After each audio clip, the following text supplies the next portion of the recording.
L'humilité, la trahison de Pierre et celle de Judas, par le père Molinier. Récollection du 19 et 20 janvier 1980. Première instruction. Alors, on m'a passé un petit livre des anciens temps. J'ai hésité à vous en parler et puis je me suis dit il faut. Il faut parce que il faut que vous sentiez qu'il existe tout de même une autre planète, quoi. Une autre planète que celle dans laquelle nous vivons. Et il faut que vous sentiez à quel point nous en sommes terriblement loin, au point d'avoir envie de dire que cette planète-là n'est pas pour nous et que nous n'en voulons pas. Et je vous préviens tout de suite que ce livre qui manifeste, voilà le titre, n'est-ce pas? Le livre d'or ou l'humilité en pratique. Voilà. Alors ce qu'il y a de neuf par rapport à tout ce que j'ai pu vous dire jusqu'à présent, ou presque, c'est ce mot en pratique.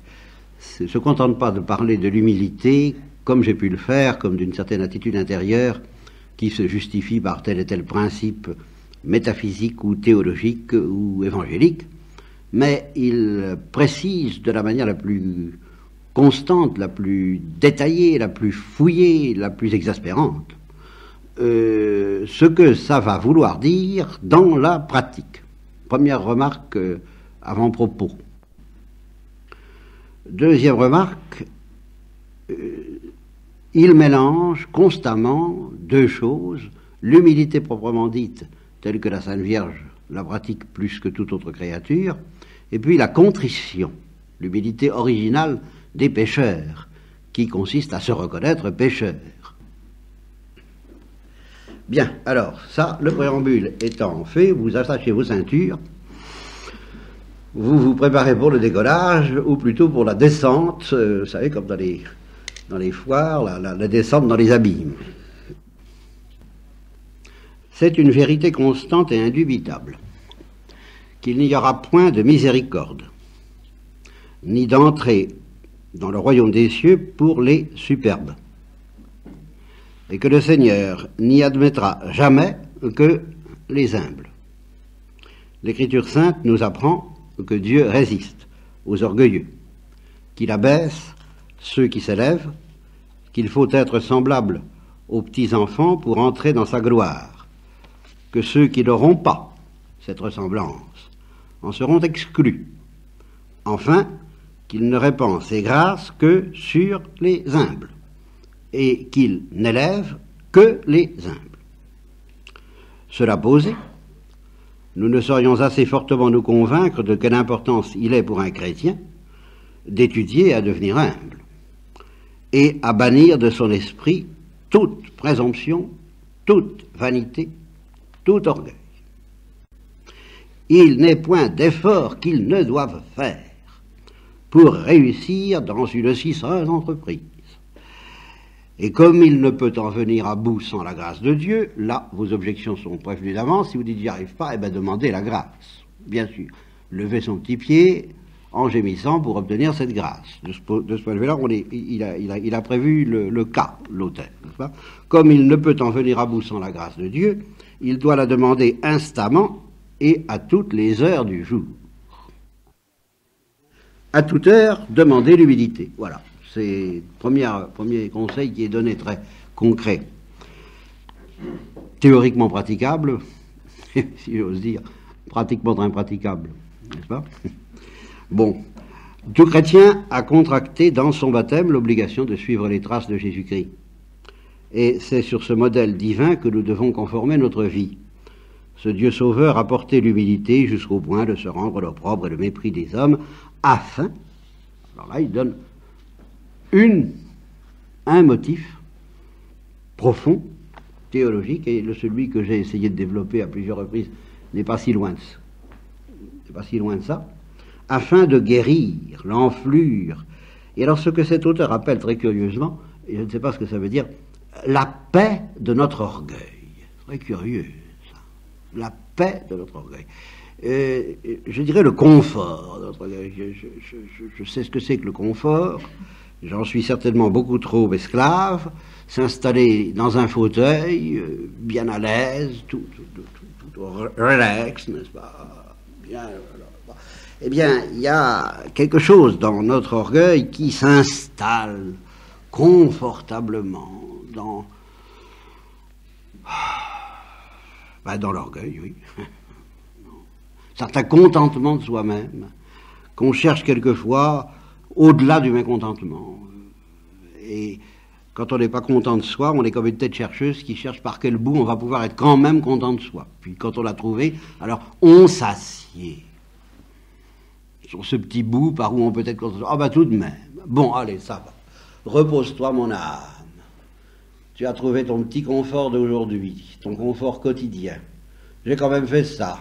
J'ai quand même ci, j'ai quand même ça, j'ai quand même... Bon, alors qu'on est dans l'anxiété d'avoir...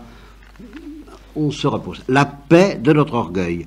Bon, alors le Christ veut nous guérir de cette paix, de cette mauvaise paix, pour nous donner l'inquiétude de l'humilité, je suppose. Et en effet, vous allez voir. Bon, en nous enseignant par son exemple la voie importante qui seule conduit au ciel. Vous donc, disciples de ce divin maître, si vous désirez acquérir cette perle précieuse, qui est le gage le plus assuré de la sainteté et le signe le plus marqué de la prédestination, recevez d'un esprit docile les avis que je vous donne. Voilà. Et mettez-les fidèlement en pratique. Ça, c'est le préambule, et voilà les avis numéro 1. Ouvrez les yeux de votre âme, et considérez que de vous-même, vous n'avez aucun bien pour lequel vous deviez vous estimer et vous élever. De votre fond, vous n'avez autre chose que le péché, le mensonge et la misère. Et quant aux dons de la nature et de la grâce, qui sont en vous, comme ils viennent de Dieu, principe de votre être, que vous les avez reçus, c'est à lui seul que l'estime et la gloire en appartiennent. 2. Concevez de là un sentiment profond de votre néant et nourrissez-le constamment dans votre cœur avec une confusion extrême de l'orgueil qui domine en vous. Voilà. Alors ici, j'arrête un instant, parce que je ne peux pas m'empêcher de faire des commentaires. Vous savez qu'une distinction que je fais volontiers aujourd'hui, c'est celle entre la géologie et la géographie de notre âme.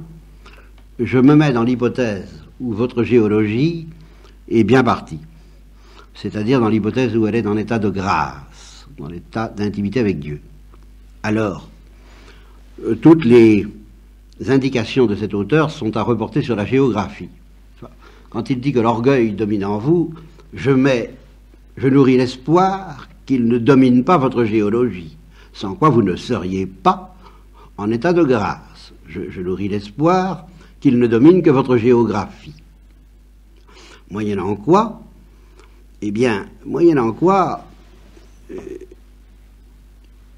au niveau de cette géographie, il faut bien voir ce que veut dire cette vérité difficile à discuter, que je ne peux pas contester en ce qui me concerne, que je ne vous conseille pas de contester en ce qui vous concerne, que l'orgueil domine, n'est-ce pas? J'ai sauvé la part la plus importante de votre être du désastre, la géologie. Je l'ai mise, non pas au frigo, mais dans la chaleur de l'amour de Dieu, je suppose ça. Bon, alors dire que l'orgueil domine la géographie, ça veut dire que votre géographie est plus ou moins en enfer. Il n'y a pas d'intermédiaire.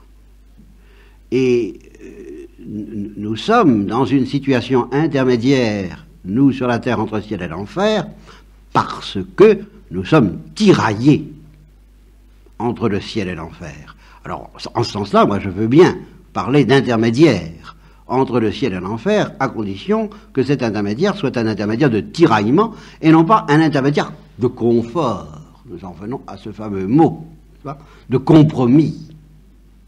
Et justement, nous, au niveau de notre géographie, nous ne vivons pas la situation comme elle est. Nous devrions la vivre comme un tiraillement infiniment douloureux, et c'est ainsi que ceux qui s'acheminent vers la sainteté le vivent. Malheureux homme que je suis, je sens 2 hommes en moi, je suis écartelé à 4 chevaux, non à 2, ce qui est bien pire, que 4 ou 6, comme me le disait quelqu'un à qui je disais il y a deux personnages en vous, et qui me répondait oh il y en a 3, 4, 5, 6, non, je n'ai dit pas 3, 2. Parce que justement, avec 3, 4, 5, 6, on atténue l'écartèlement. Avec 2, on en accepte la plénitude. Alors nous, au niveau de notre géographie, parce que nous sommes superficiels, nous n'avons pas le sentiment constant, douloureux, déchirant de cet écartèlement. Pourquoi? Alors, en gros, je dis pour 2 raisons. La première, c'est qu'il y a, au niveau même de notre géographie, il y a de bons mouvements en nous, qui viennent de la géologie, et que, bien entendu, nous en sommes conscients. Nous avons de bons mouvements. Nous faisons des œuvres de charité. Nous prions, nous communions, nous essayons d'être humbles même. Oh, pourquoi pas, hein, de temps en temps, n'est-ce pas?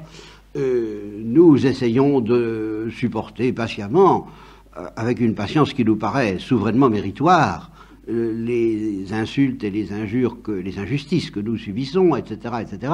Donc nous avons un peu de bon à offrir, et ce peu de bon nous donne justement ce que j'appelle un certain confort, oubliant ainsi ce que dit saint Augustin, qui est très vrai de ces petites œuvres bonnes que nous posons parce que nous sommes en état de grâce, puisque c'est mon hypothèse de départ, que, à la différence des autres vices, l'orgueil ne nous fait pas commettre uniquement des œuvres mauvaises, ça lui arrive, mais surtout, son exercice favori, c'est de s'attaquer aux œuvres bonnes pour les détruire. Il les détruit comment? En nous donnant la complaisance de les faire. C'est pas plus compliqué que ça. À partir du moment où, justement, nous échappons à cet immense déchirement dont je parle, en nous disant, c'est pas si mal, j'aime quand même un peu Dieu, j'aime quand même un peu le prochain, allons, ne nous inquiétons pas trop. J'aurai à y revenir là-dessus. Parce que, justement, c'est une des difficultés que me pose ce texte, et je la mets tout de suite sur le tapis, c'est que je veux prêcher avec saint Paul et Thérèse de l'Enfant Jésus, je veux prêcher ne vous inquiétez de rien. Oui, je veux prêcher cela. Oui, je veux vous enseigner cela. Oui, je veux essayer de m'enseigner ça à moi-même, et j'ai bien du mal. Mais en même temps, je suis obligé de vous dire qu'il y a une mauvaise manière de ne pas s'inquiéter, et qui est le confort de l'orgueil. Et c'est ça qui fait une des difficultés doctrinales de ce livre, c'est que justement, ce livre ne semble pas prêcher beaucoup, soyez sans inquiétude. Il ne prêche pour ainsi dire que l'inquiétude, mais l'inquiétude méritée, justifiée de notre orgueil qui s'installe dans le confort de se dire, tout de même, je suis pas trop mauvais, quoi. Mon cas n'est pas trop mauvais, puisqu'il y a ci, puisqu'il y a ça. Je suis pas si mal parti que ça. Allons, ne nous inquiétons pas trop. Et ce ne nous inquiétons pas trop, c'est ce qu'il appelle la paix de notre orgueil. Je suis obligé d'attaquer ça avec cette hauteur, je ne peux pas... Et en même temps, alors ceci qui fait la difficulté de ma tâche, c'est que je voudrais vous amener à entrevoir, comme je l'entrevois, et comme assez inaccessible, la parole de saint Paul, ne vous inquiétez de rien. Ça, c'est exact. Et de ce côté-là, il faudra ajouter quelque chose à ce livre. Ça, c'est certain. En gros, on peut dire que ce livre a pu faire partie des livres qui sont tombés dans les mains de Thérèse de l'Enfant Jésus, et qu'elle appelle de ces manuels de perfection qui lui cassent la tête et qui la convainquent qu'elle n'arrivera à rien, et qu'elle a été obligée de les laisser pour se plonger dans l'infinie confiance dans la miséricorde de Dieu. Et il est possible qu'en effet ce livre ne sache pas suffisamment inspirer l'authentique confiance à force de combattre la fausse. Seulement moi, à force de vous prêcher la vraie, je risque d'entretenir la fausse, ou de vous permettre d'entretenir plus ou moins sournoisement la fausse. Alors je me mets à l'école de ce livre pour dire attention, ce n'est pas parce que vous commettez des œuvres bonnes que vous devez vous croire autorisé à échapper à ce déchirement assez insoutenable entre l'amour de Dieu qui habite dans la géologie de votre âme et l'orgueil qui habite la géographie. Vous commettez des overbones, soit, mais l'orgueil s'en empare aussitôt pour les faire périr, comme dit saint Augustin. Et par conséquent, pour vous donner une assurance qui n'est pas fondée, une confiance qui n'est pas fondée, un confort qui n'est pas fondé, qui est dangereux et qui est mortel. Et puis la deuxième explication de cette psychologie géographique qui ne se rend pas très bien compte, enfin, de cette espèce de drame que nous vivons quand même, eh bien, c'est que, alors c'est une autre œuvre de l'orgueil, consistant à dire que le péché n'est pas si grave que ça. Et là encore, là encore, il y a du vrai. Le péché n'est pas si grave que notre orgueil a tendance à l'imaginer. Là encore, je m'excuse de ne pas être très clair, mais enfin, les psychologues sont là pour dénoncer les complexes de culpabilité, la façon dont on tombe dans des affres d'anxiété au sujet des péchés que nous commettons et des reproches qu'on nous fait. Et tout cela, Dieu veut le balayer pour nous mettre dans une grande lumière qui consiste à nous dire « tu n'as commis qu'un seul péché, c'est l'orgueil ». Voilà, en fin de compte. Et tout ce qu'on te reproche, c'est pas si grave que ça. C'est vrai. Ou du moins, ce ne serait pas si grave que ça, si il n'y avait pas l'orgueil. Mais quand l'orgueil te souffle plus ou moins consciemment que l'orgueil n'est pas si grave que ça, alors là, l'orgueil fait son œuvre de ténèbres, et c'est ainsi que tu ne te rends pas compte de la misère de ta situation. Et ceci à coup de trucage, au fond à coup d'orgueil même. À coup d'un orgueil qui exagère et qui dénature et qui fait périr les œuvres bonnes que tu poses, et puis qui laisse dans l'ombre l'énorme gravité, non pas des péchés visibles, mais du péché invisible qui se cache constamment derrière tes péchés visibles, à savoir l'orgueil. Autrement dit, l'orgueil te cache cette vérité fondamentale qu'au niveau de la géographie, même si tu es en état de grâce au niveau de la géologie, eh bien au niveau de la géographie, tu es en enfer. Voilà ce qu'il faudrait que tu vives, en même temps que tu vives, et c'est la seule chose qui peut rendre en effet vivable cette perception intolérable d'être en enfer au niveau géographique, c'est la perception simultanée d'être au ciel au niveau géologique. Et c'est justement en cela que ce livre n'est pas suffisant et qu'il vaudrait mieux commencer par l'histoire d'une âme de Thérèse de l'Enfant Jésus et par la grande prédication de l'amour de Dieu. C'est en cela que ce livre est dangereux. Je voudrais vous faire expérimenter que vous êtes au ciel, au niveau géologique. Malheureusement, premièrement, ça ne m'appartient pas, c'est pas à mon pouvoir, seul le Saint-Esprit peut vous donner à savourer quelque chose de ce ciel qui habite dans votre âme, dans les profondeurs géologiques, peut vous donner à pressentir quelque chose de cette douceur infinie et brûlante, de cette lave brûlante de l'amour de Jésus qui vit en vous, puisque j'ai pris comme hypothèse que vous étiez en état de grâce.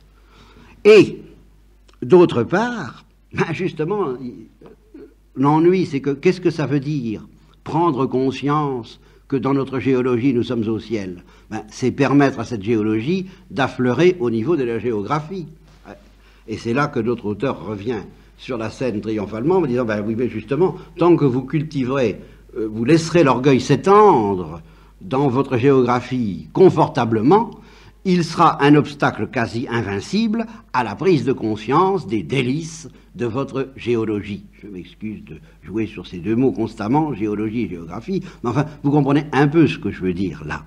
Et là, nous sommes au rouet, comme dirait Montaigne. Pour bien supporter le choc des vérités de notre auteur, il faudrait que vous nagiez dans les délices de l'amour de Dieu, alors vous pourriez supporter le choc de nager aussi dans les affres de la découverte de l'horreur, de l'enfer dans laquelle est votre géographie. À ce moment-là, vous pourriez supporter les deux, tout en disant, mais malheureux homme que je suis, comment est-ce que je vais subsister, résister longtemps à cet écartèlement effroyable entre le ciel que je sens vivre et palpiter au fond de moi-même et l'enfer que je sens installé par ma faute depuis mon enfance, dans ma géographie. Malheureux homme que je suis, comment vais-je faire pour vivre? Ce ne serait pas drôle, mais ce serait beaucoup mieux que drôle. Ce serait secrètement béatifiant. Et quelquefois explicitement béatifiant à l'intérieur même de la douleur. Seulement, notre auteur dit tant que l'orgueil sera installé, eh bien, justement, il ne vous permettra pas de goûter l'amour de Dieu. De goûter l'amour de Dieu. Et tant que vous ne goûterez pas l'amour de Dieu, alors il est évident que toute manifestation de l'horreur de l'orgueil sera, et là, le démon y veille, c'est vrai, si on prêche trop fort ce que notre auteur prêche, et si on arrive à... alors, si vous voulez, je suis, ou notre auteur est comme quelqu'un qui voit un ami, un frère, un enfant confortablement installé dans le fauteuil de l'orgueil. Alors il essaie de le déboulonner, si je veux dire, de le déconfortabiliser, de le jeter à terre, de secouer le fauteuil et puis de le flanquer par terre, n'est-ce pas? Alors, dans une première phase, il n'y arrive pas. L'autre résiste, se cramponne. J'ai dit attachez vos ceintures. Eh bien, il maintient la ceinture de sécurité, n'est-ce pas, contre cette agitation douloureuse qui va être provoquée par la parole de Dieu, source de trouble pour l'orgueil, donc glaive pénétrant jusqu'à la division de l'âme et de l'esprit. Alors il s'agite, il se défend comme un beau diable, c'est le cas de dire, et il reste cramponné à son fauteuil. Bon, ça c'est le premier cas de figure. C'est un cas que j'ai expérimenté fréquemment, et je dois m'en accuser tout le premier, car il est dit dans un numéro que nous verrons, que si on dit des vérités aux hommes sans douceur, il ne faut pas s'étonner qu'ils ne les acceptent pas. Bon, d'accord. Reste que... Alors moi, j'ai compris. Je n'ai pas insisté. Là, je m'écrase et je demande pardon à tous ceux à qui je n'ai pas su faire passer ces vérités parce que je n'y ai pas mis la douceur de Dieu, ou ça, c'est bien évident. Hein. Bon. Ceci dit, supposons un saint qui arrive, n'est-ce pas, qui arrive à vous déboulonner de votre fauteuil, de votre confort, de votre orgueil confortable, alors le démon a encore une carte, il a encore un atout maître qu'il essaie de jouer à ce moment-là, c'est le désespoir. Et qui consiste, alors à ce moment-là, étant déboulonné de l'illusion selon laquelle ce ne serait pas trop grave, alors à se dire je suis perdu, parce que justement on a tellement peu pris l'habitude d'avoir confiance dans l'amour de Dieu et de goûter l'amour de Dieu, qu'on ne peut pas croire un instant que Dieu puisse pardonner des fautes qui nous apparaissent alors dans toute leur noirceur. Voyez, au fond, pratiquement, nous espérons que Dieu nous pardonnera parce que nous ne voyons pas la noirceur de notre orgueil. Et le jour où le prédicateur ou le Saint-Esprit lui-même nous fait voir la noirceur de notre orgueil, alors le démon a un atout maître quand on ne peut plus échapper à cette vision, c'est de nous plonger dans le désespoir et de ne pas nous faire comprendre que c'est précisément cette noirceur, comme je l'ai dit souvent, qui attire la miséricorde de Dieu si nous acceptons de la lui donner, si nous avons le courage et l'humilité, voilà le maître mot, bien sûr, de le lui donner. Mais alors, là, je reconnais que notre auteur lui-même est impuissant. Il y a incontestablement un danger de désespoir au bout de ce petit livre. Là, je ne peux pas le contester.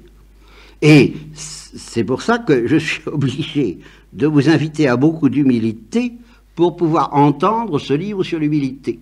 Parce que si vous n'êtes pas assez humble, ou bien ce livre sur l'humilité, vous le jetterez en l'air en disant « ça ne me concerne pas, c'est pas vrai, c'est intolérable », ou bien vous entrerez dans le désespoir. Ou bien, troisième hypothèse, qui se présente également très souvent, ayant senti passer le danger du désespoir, si vous vous laissez déboulonner par ce livre, vous dites « le désespoir est interdit, c'est le plus grand des péchés, c'est la chose la plus catastrophique qui puisse m'arriver, or ce livre me met dans le désespoir, donc je rejette ce livre ». Vous voyez, ça c'est encore un cas de figure qui nous ramène au premier. C'est par un détour. On a bien failli se faire ébranler et déboulonner du fauteuil, mais on a senti qu'alors on allait tomber dans le désespoir parce qu'on n'est pas assez humble pour garder confiance. Une fois qu'on est déboulonné, qu'on est par terre, alors on se dit vite, il faut que je me remette dans le fauteuil, sinon je suis perdu, je tombe dans le désespoir. Bon, fin de mon petit commentaire, je reprends la lecture. Donc concevez de là un sentiment profond de votre néant, ah oui, et nourrissez-le constamment, voilà, c'est ce constamment, dans votre cœur, avec une confusion extrême de l'orgueil qui domine en vous. Voilà. demandez déjà la grâce de pouvoir supporter la découverte de cette vérité littéralement infernale, que l'orgueil domine en vous, géographiquement parlant, bien sûr.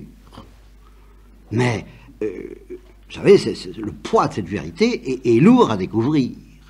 Persuadez-vous intimement qu'il n'y a rien au monde de si vain et de si ridicule que de vouloir être estimé pour des prérogatives que l'on ne tient pas de soi, mais que l'on tient par emprunt de la libéralité toute gratuite du Créateur, car, comme dit saint Paul, si vous avez reçu ces dons, pourquoi vous glorifiez-vous comme si ces dons venaient de vous et que vous ne les ayez pas reçus? 3. Pensez souvent à vos faiblesses, à votre aveuglement, à votre lâcheté, à votre dureté de cœur, à votre inconstance, à votre sensualité, à votre insensibilité pour Dieu, à votre attache à la créature et à tant d'autres mauvaises qualités dont votre nature corrompue, vous voyez, c'est ici qu'intervient ce que je vous ai dit, que c'est pas seulement l'humilité dont il parle, c'est la contrition, n'est-ce pas? Votre nature corrompue est toute remplie.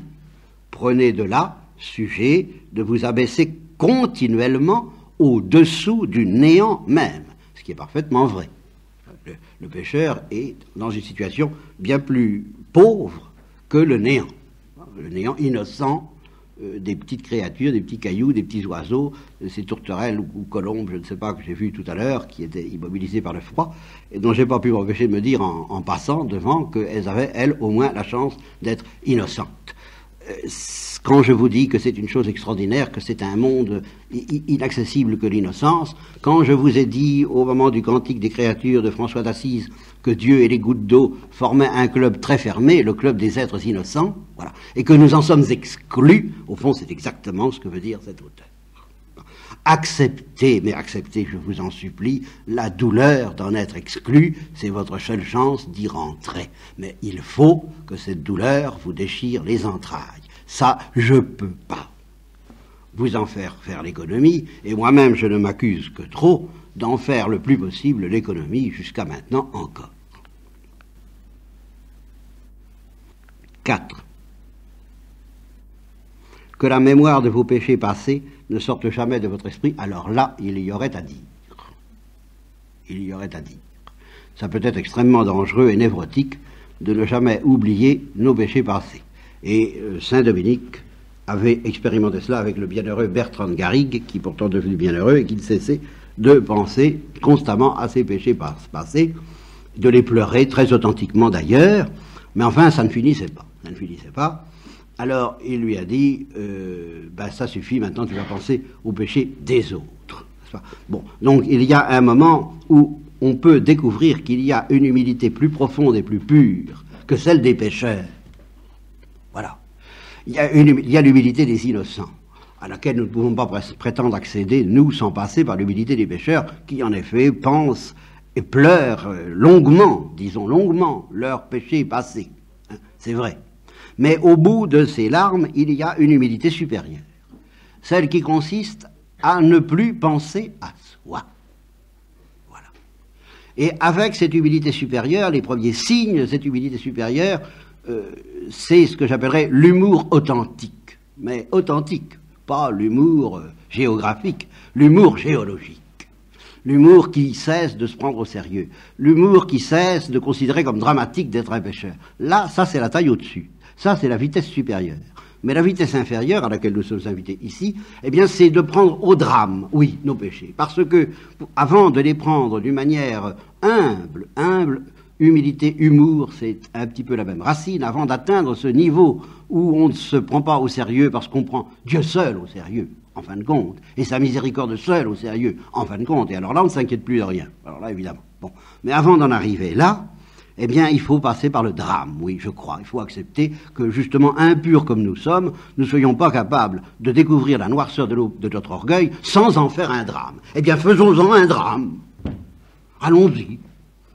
Jusqu'au moment où ce drame, par son ridicule même, pourra être chassé par la douce miséricorde de Dieu qui nous dit arrête un peu ton char parce que c'est très beau de pleurer ses péchés, mais c'est encore une certaine manière d'exalter ton moi que d'exalter ta noirceur. Allez, passons outre à ta petite médiocrité pécheresse, et à ce moment-là il faudra découvrir cette vérité qui n'est pas dans le livre, justement que nos péchés comparés à la miséricorde de Dieu ne sont rien. Mais pour en arriver à découvrir ça, il faut peut-être commencer par découvrir qu'ils sont beaucoup plus que ce que notre confort, notre orgueil et notre astuce en font. C'est-à-dire quasiment rien. Nos péchés ne sont rien parce que notre moi est très bien, et lui il n'est pas rien. Alors ça c'est un très mauvais équilibre. Et il vaut mieux que notre moi ne soit pas grand-chose et que nos péchés nous paraissent notre péché. Car en fin de compte il n'y en a qu'un, c'est justement l'orgueil. Que cet orgueil on le découvre comme l'enfer, je vous le rappelle, comme l'enfer, que cet orgueil ne passera pas à la porte du ciel, et que si cet orgueil qui nous colle à la peau comme quelque chose que nous considérons, nous expérimentons comme impossible à décoller, ben s'il décolle pas, on n'ira jamais au ciel. On n'ira jamais au ciel comme ça, parce que il n'y a pas moyen, mais il n'y a pas moyen. Alors, drame. Drame jusqu'au moment où, eh bien, pas drame. Pas drame, parce que nous entendrons la voix de la douce miséricorde de Dieu qui dit, mais jette-toi dans mon cœur infini, par rapport auquel ton orgueil qui était bien plus grand que tu ne le pensais, est beaucoup plus petit que tu ne le penses, si tu acceptes de faire ce mouvement de confiance. Bien, alors ça je reconnais que ce mouvement de confiance n'est pas prêché par ce livre, il est sous-entendu. Ce livre est sous-tendu par cette confiance, mais il n'est pas dit. Alors il faut le dire. Donc, que la mémoire de vos péchés passés ne sorte jamais de votre esprit, j'aimerais mieux que la prise de conscience de votre péché actuel, de votre orgueil actuel, oui, ne sorte jamais de votre esprit, et de l'obstacle qu'il constitue encore maintenant à la douce miséricorde de Dieu, que cette conscience ne sorte jamais de votre esprit, alors là, oui, plus que la mémoire de vos péchés passés, encore que si ça y aide, allons-y. C'est, comme disait le père Roustan, c'est une bonne purge à avaler, quoi. Avant on se sent pas bien, pendant on se sent pas beaucoup mieux, mais après ça va mieux. Après ça va mieux. Après ce livre. Concevez surtout que le péché de l'orgueil est une chose si abominable qu'il n'y a pas de mal sur la terre ni dans les enfers qu'on puisse lui comparer. C'est-à-dire qu'en enfer, il y a toutes sortes de choses horribles, mais il y en a une qui est plus horrible que tout, c'est l'orgueil. Qui alors là, règne sans conteste. À mon avis, il y a une chose qui est plus horrible encore que ça, mais qui en est le corollaire, c'est l'absence d'amour. Mais ça ne fait qu'un. C'est presque la même, c'est presque synonyme, manque d'amour et orgueil. C'est lui, cet orgueil, qui perdit les anges dans le ciel et les précipita dans l'abîme. C'est lui qui a corrompu tout le genre humain et qui a attiré sur la terre ce nombre infini de maux. Alors, quand on pense au Cambodge, quand on pense à la Russie, quand on pense à tout ce qui se passe, quand on pense à l'Afrique, quand on pense aux horreurs, pensez que dans la révélation chrétienne, ça c'est incontestable, le responsable c'est l'orgueil et uniquement. Qui a attiré sur la terre ce nombre infini de maux qui dureront jusqu'à la fin du monde, ou pour mieux dire pendant toute l'éternité, et allez donc, ça, je lis le livre. Enfin, une âme souillée du péché n'est plus digne que de haine, de mépris et de supplice. Bon, ça c'est le style du 17e. Bon, disons qu'une âme souillée du péché, si elle n'en sort pas, ne peut pas connaître l'amour, c'est tout ça. C'est bien pire que de dire ce qu'il vient de dire. C'est bien pire. Jugez de là quelle estime vous devez faire de vous-même après tant d'offenses dont vous vous êtes rendu coupable, et surtout en constatant que justement la racine profonde de ces offenses qui est l'orgueil, eh bien elle n'est pas dissoute encore dans votre être, comme un calcul qui n'est pas dissous. Voilà. 5. Pensez d'ailleurs qu'il n'y a pas de crime, quelque énorme et détestable qu'il soit, dont vous ne soyez capable, et auquel votre fond corrompu naît de l'inclination, et que ce n'est que par la miséricorde de Dieu et le secours de sa grâce que vous en avez été préservés jusqu'à présent. Suivant la célèbre sentence de saint Augustin, il n'y a pas de péché commis par un homme que tout autre ne puisse commettre. Donc pensez aux horreurs des persécuteurs, partout, et des lâches qui favorisent la persécution. eh bien, il n'y a pas de péché commis par un homme que tout autre ne puisse commettre si la main qui a fait l'homme cesse de le soutenir. Gémissez intérieurement sur un état aussi déplorable et tirez-en une ferme résolution de ne jamais prendre d'autre rang que celui des plus indignes pécheurs. Et c'est pourquoi j'essaie aussi dans ma pauvre prédication, et quand je dis pauvre, je mens puisque je suis orgueilleux. Alors, j'en crois pas un mot, quoi. Bien. Passons, oui, j'y fasse, mais je n'en sors pas, quoi. Bien, bien. Eh bien, j'essaie de concilier ces deux affirmations. Thérèse de l'Enfant Jésus disant « Nous devons espérer éviter le purgatoire », et puis celle de Péguy disant « Je ne demande qu'une seule chose à Notre-Dame, à la Vierge, c'est la dernière place dans votre purgatoire. » Les deux doivent être maintenus. À la fois demander la dernière place dans son purgatoire et en même temps aller jusqu'au bout de cette humilité, et vous y trouverez l'appel à une confiance qui va jusqu'à effectivement espérer la purification totale des ici-bas, par conséquent le ciel. Les deux sont vrais. Si vous n'avez pas été plus ou moins tenté par l'idée que justement vous avez droit à un purgatoire infini, que c'est tout juste, si vous n'évitez pas l'enfer, vous avez bien de la chance, vous ne pouvez pas authentiquement espérer ne pas faire de purgatoire. Alors là, ça devient authentique à partir du moment où vous avez bien perçu ça, bien compris. Pensez 6. Pensez souvent à la mort, à la pourriture que vous ne pouvez éviter, au tribunal redoutable de Jésus-Christ, auquel il faudra nécessairement comparaître, et aux peines de l'enfer qui sont préparées pour les méchants, et principalement pour les orgueilleux, imitateurs de Lucifer. Considérez sérieusement que comme les jugements de Dieu sont secrets et impénétrables, vous n'avez nulle assurance. Voilà, voilà, la base de notre confiance, et de cette confiance sans limite que je continue à prêcher avec Thérèse de l'Enfant Jésus, c'est l'aveu. Je vous l'ai souvent dit, la base de la confiance, c'est la crainte. C'est l'aveu que nous n'avons nulle assurance de ne pas être un jour du nombre des réprouvés. Celui qui n'avoue pas ça ne peut pas connaître la vraie confiance. Voilà le fond de tout. Et le sommet de la perfection chrétienne, c'est de pouvoir dire ça sans crainte. Je n'ai nulle assurance d'être sauvé, et c'est là-dessus que s'appuie ma confiance illimitée et mon absence de crainte. Je n'en suis pas là, je continue à craindre. Je continue à craindre parce que je n'ai pas d'assurance. Et que je me cramponne à cette vérité parce que je me dis, si je lâche cette vérité, alors là, je suis fichu. Donc, que vous n'avez nulle assurance, que vous ne serez pas un jour du nombre des réprouvés qui souffriront éternellement avec les démons dans ce lieu de tourment. Cette seule incertitude doit vous tenir dans une étrange humiliation et vous couvrir sans cesse de confusion et de honte. 7. N'espérez pas d'acquérir jamais l'humilité que par des pratiques. Alors ici, l'incarnation commence. Jusqu'ici, on a simplement énoncé les principes. Maintenant, l'incarnation dans la vie quotidienne. N'espérez acquérir l'humilité que par des pratiques qui lui soient proportionnées. Ce sont les actes de douceur, de patience, d'obéissance, de mortification, de haine de vous-même, de renoncement à votre sens et à vos lumières, d'aveu et de confusion de vos fautes et autres semblables, car c'est là ce qui détruira en vous le règne de l'amour-propre. Fond malheureux d'où sortent tous vos maux, et d'où surtout votre orgueil et votre présomption prennent leur naissance. Et, à savoir quoi? Eh bien, le règne de l'amour-propre, fond malheureux, etc., qui se traduit par l'attachement, en particulier à ces idées. Alors là, vous savez à quel point j'ai combattu tout cela toute ma vie. Pauvre vie de pauvre prédicateur, je ne crois pas un mot. Amen. Alors, 8. Conservez-vous autant que vous le pourrez dans le silence et le recueillement. Mais toutefois, sans être difficile ni incommode à personne. Oui, c'est facile à faire comme vous voyez. Hein, ça, évidemment. Bon, impraticable. Impraticable parce que je connais des gens qui se tiennent autant qu'ils peuvent dans le silence et le recueillement. Mais ils sont invivables. Mais c'est absolument une abomination. Ils sont à fuir.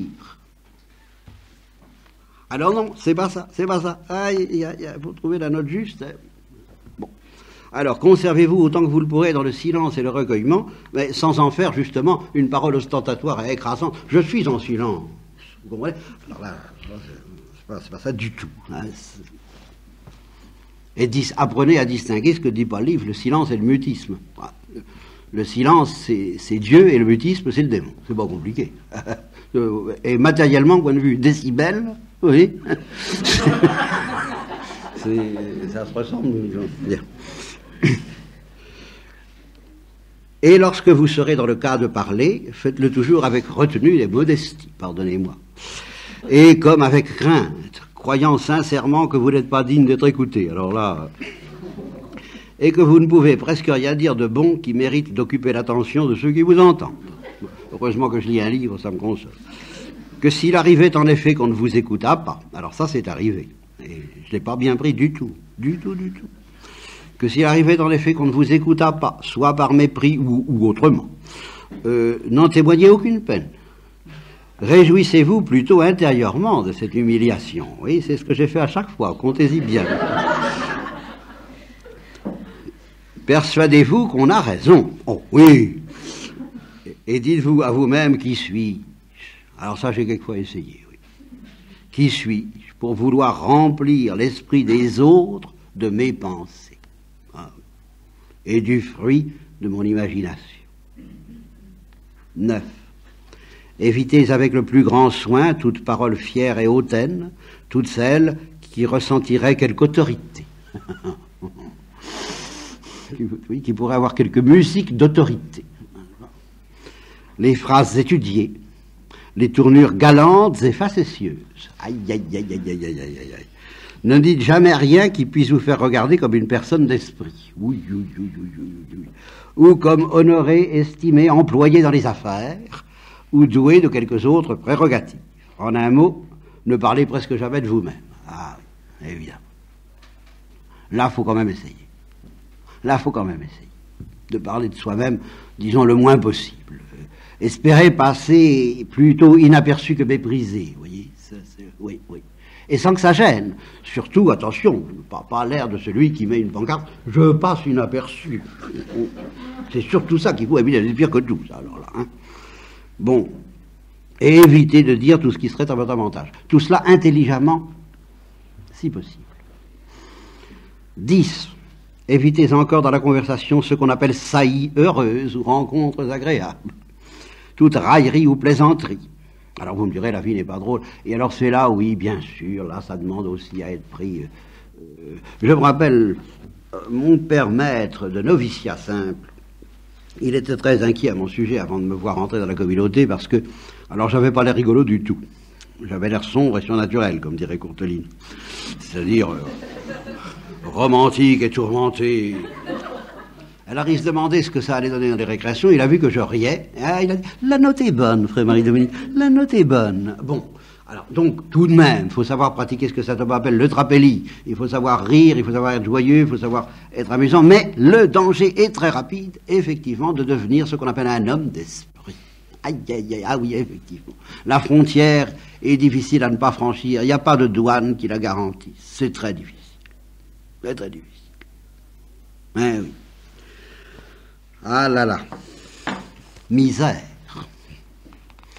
Bon, enfin, tout ce qui se sent de l'air du monde. Et c'est ça que je voulais vous dire, que tout ce livre aussi, je voulais vous dire que tout ce livre, c'est vraiment une planète qui est tellement aux antipodes de cela même que vous croyez obligé d'inculquer à vos enfants. Il faut de l'ambition, il faut réussir, il faut se défendre, il faut quand même pas se laisser marcher sur les pieds, et toutes sortes de choses qui sont aux antipodes de ce que dit ce livre. Comme c'est écrasant de se dire qu'en effet, nous faisons partie d'une poche où non seulement ce que nous faisons, mais ce que nous voulons que les autres fassent. Et ce que nous aimons, c'est-à-dire nos enfants, est aux antipodes de ce que Dieu veut. La réussite dans le monde. Mon Dieu. Enfer et ténèbres. Moi, alors là, je passe pas outre. Oui, ça c'est vrai. Parce que vous comprenez, il y a des choses qui nous échappent, bon, on ne peut pas s'en empêcher. Mais alors, froidement, avoir la décision, l'intention permanente pendant des années de réussir soi-même et de faire réussir ses enfants, oh! Bien, pardon. je n'y ai pas mis la douceur qu'il conviendrait, et que je m'en vais essayer de feindre.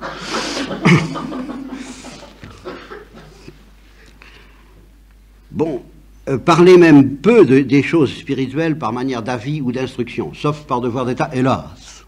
Hein, c'est pas lui qui le dit, mais il le dit ailleurs. Évidemment, c'est ce que vous attendez de moi. Alors c'est gai, hein, c'est gai. Parlez même peu, mais alors vous, oui, des choses spirituelles par manière d'avis et d'instruction, à moins que votre place ne vous y oblige. Eh ben voilà. Contentez-vous d'en parler en interrogeant ceux qui en ont l'intelligence, et de qui vous pouvez en recevoir des lumières, car d'en donner des leçons aux autres, c'est une chose qui ressent l'homme instruit et éclairé, et qui nourrit l'enflure de l'orgueil dont notre âme n'est déjà que trop infectée. Voilà. 11. Fuyez autant qu'il vous sera possible tout ce qu'on nomme curiosité. Vous voyez l'incarnation de l'humilité. C'est vrai, ça, je peux pas vous dire, moi. Il y a une curiosité qui est magnifique, il y a une curiosité que je vous reproche de ne pas avoir. La curiosité du mystère de l'être, la curiosité philosophique, la curiosité poétique, la curiosité contemplative et la curiosité de Dieu. Au terme de tout ça, et puis il y a la curiosité, qu'est-ce qu'il a fait, qu'est-ce qu'il a dit,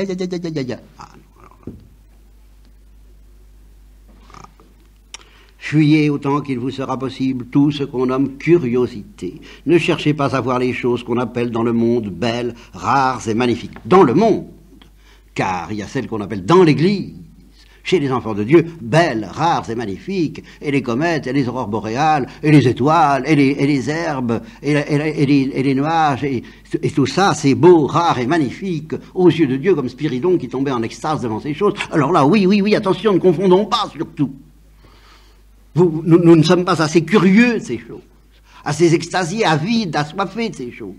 Mais alors, celles qu'on appelle dans le monde belles, rares et magnifiques, comme d'avoir remporté je ne sais quel record, fuyez, enfin ne cherchez pas à voir, ne désirez guère de savoir autre chose que ce qui appartient à votre devoir. Et toute la splendeur du monde en tant qu'elle vient de Dieu appartient à votre devoir. Alors attention, hein, ne lui faites pas dire ce qu'il ne dit pas.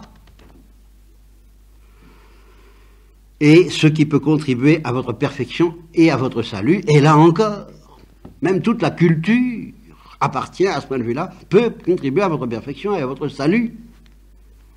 Il faut avoir l'esprit de l'étude. Je suis tout de même pas dominicain pour dire le contraire. Mais l'esprit de l'étude aboutissant à l'extase des franciscains, oui, voilà. 12. Soyez fort exact. Et fort attentif à donner toutes sortes de marques d'estime et de déférence, non seulement, et alors ça c'est capital, non seulement à ceux qui sont au-dessus de vous, mais aussi à vos égaux et à vos inférieurs. Oh là.